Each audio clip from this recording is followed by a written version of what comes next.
my goals when I was creating ColorLogic, this whole entire color system, was to make it adaptable. Not only so you could kind of blend it into whatever your workflow might be, but you can find new and creative ways to use it that maybe I haven't even considered. Everything is mix and match and modular and adaptable. So for example, here we have in button mode, I have the actions window open, okay, button mode, and you can see I have all my preset looks here based on the general color that they're based on. Then I have all the helper actions on top, which do a lot of cool things, all these gray ones, right?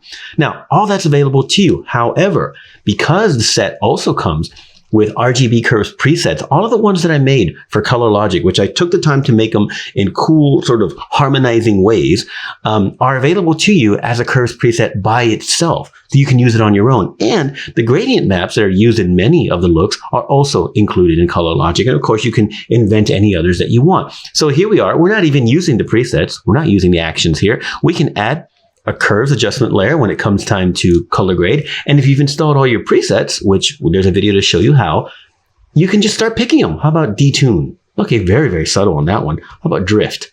Okay, it's got a little bit of a vintagey vibe and some sort of cyan highlights. Echo, ooh, that's kind of pretty. Editorial, neat. And I can kind of keep the idea of stacking and keep things modular. I just make another another curves layer and put that one on there. Maybe put Helios on that one. So we have this look, which is currently editorial, and Helios is on top. I'll change the blend mode of that. And then if I really want, I can create a gradient on top. I can do a full gradient if I want. So in this case, I'm going to go ahead and make it radial. And then I'm going to pick one of the presets that I have here. Okay, which is going to be too strong at first, of course. Hit OK and OK. I can put it on soft light, and then I can make it like 20%. Maybe 15%, right? And I've got this look going. I'm just advancing the layer stack on my own. The presets are great to put ideas together and add one on top or add multiple ones on top of each other to whatever you were doing, or from just nothing at all. You can create a look from nothing, or you can add curves layers and choose these awesome presets, and who knows what direction you can take your look just by clicking around. That one's super strong, but I can take it down.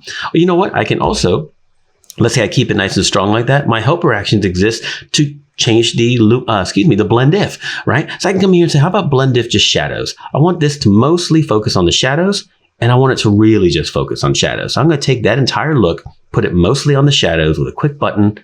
There we go. Now my highlights are alone, but I'm still going to take the opacity down. How about like a 60? Cool. I've got another one here called Helios on 50. Let's put it a little stronger, and let's choose mono. Oh no, moonlight. Oh, I like that vibe. And the gradient on top, adding a little bit of warmth. Cool. And then from there, who knows what direction I can go. I can add a levels and put it on luminosity, maybe make a little bit of my own custom compression on top if I want. And then with my levels, I can do some mastering until I get something that I sort of like.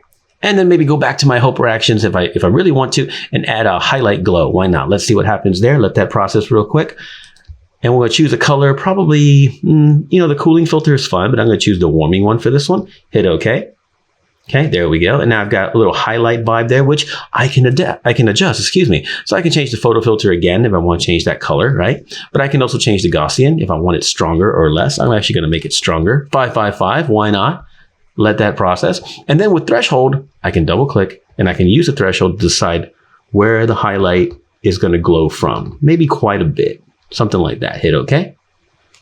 Let it process all of that again. It's real strong, but I can make it like 20%. And now I've got a little bit of a highlight glow. How cool is that? And see, so I basically have the power of all the tools of ColorLogic, but I can do it in any custom way, right? So just a quick counter example, if you haven't seen the other videos, I'm going to delete all that I made on my own, and I'm going to use these randomly. Click Halcyon and maybe Slide, something like that. Maybe click Moonlight.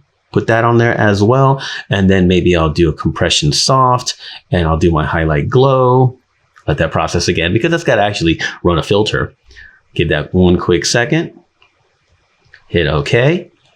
There it is. Maybe like a 20%. And then maybe I'll do my forced linear contrast to kind of bring back some of that contrast. That's kind of cool. I have a look. You see, I can use any method I want. Preset looks with all the actions that come with ColorLogic, or like I said, we don't have to do that. We can just simply put out a curves layer, or straight, gradient if you want. You can put out, that's where my curves, there they are, curves. And then I can come here and pick a look. And then I can duplicate and choose another random look. This randomness, by the way, is actually super powerful. Duplicate again and took another look. That's a little too strong, maybe real, something like that. And then you can start playing with opacity. There's like a 40 and there's a 30. We'll leave that maximum 8, put that one on 40. And if you have something close, you don't have to just keep throwing, you know, new presets at it, but you can get something, oh, I like where this is going. I like this is going. And maybe you can take a selective color and go to, I don't know, the whites, and start taking the warmth out of it if you want, something like that. If you want to kind of neutralize your highlights a little bit, right? Something of that nature, if that's something that works for you. And of course, you can pop those highlights too with a highlight popper soft if I want. There we go.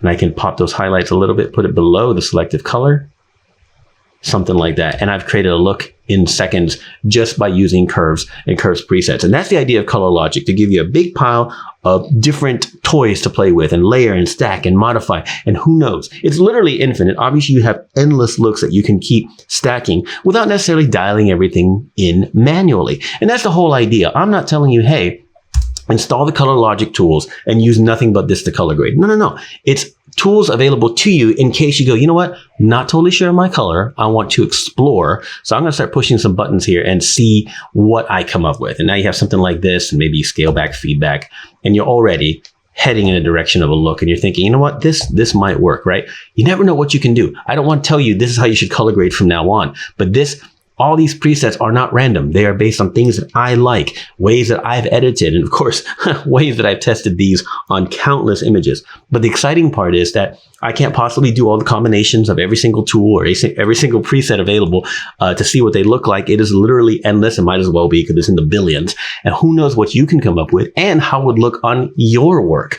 That's the exciting aspect of NBD ColorLogic. It gives you all the tools in the world. And even if you're not using the color RGB color presets or anything like that, these helper actions are great. You could be here, for example, doing your own color grade with, at this point, I'm just going to use selective color real quick just to do something, right? Okay, something like that. You could be working with that and you think that looks kind of cool. And then you have the helper actions here. So you can say, oh, okay, hold up a second. How about we shadow softener medium? And then we're going to highlight popper medium as well. There we go. And then I'm going to compress the whole thing soft. There it is. Boom. So I went from my own look, which was this, and then I used quick tools to balance it out and do whatever it is I wanted to. I didn't like the color on that, which is a little bit strong. I probably should have used vibrant, but that's all right. I'm going to use saturation.